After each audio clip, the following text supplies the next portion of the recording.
புதுக்கோட்டை மாவட்டம் ஆவுடையார் கோவிலில் பெரும்பிடுகு முத்தரையரின் 1350ஆம் ஆண்டு சதய விழாவை முன்னிட்டு மாட்டுவண்டி பந்தயம் நடைபெற்றது. இந்த போட்டியில் மதுரை, திருச்சி, தஞ்சாவூர், புதுக்கோட்டை, ராமநாதபுரம் மற்றும் சிவகங்கை மாவட்டங்களைச் சேர்ந்த மாட்டுவண்டிகள் கலந்து கொண்டன. சின்ன மாடு, பெரிய மாடு என 2 பிரிவுகளாக போட்டி நடத்தப்பட்டன.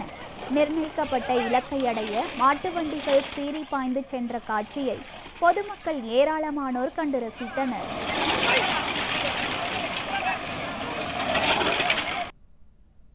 இதேபோல் சிவகங்கை மாவட்டம் காரையூர் புதுவளவு கிராமத்தார் சார்பில் மாட்டுவண்டி பந்தயம் நடைபெற்றது. சின்ன மாடு பிரிவில் 42 வண்டிகளும், பெரிய மாடு பிரிவில் 12 வண்டிகளும் கலந்து கொண்டன. சாலையில் போட்டி போட்டு சென்ற மாட்டு வண்டிகளை பொதுமக்கள் உற்சாகத்துடன் கண்டு ரசித்தனர். பந்தயத்தில் வெற்றி பெற்ற மாட்டு வண்டிகளின் உரிமையாளர்களுக்கு ரொக்கப்பரிசு வழங்கி பாராட்டு தெரிவிக்கப்பட்டது.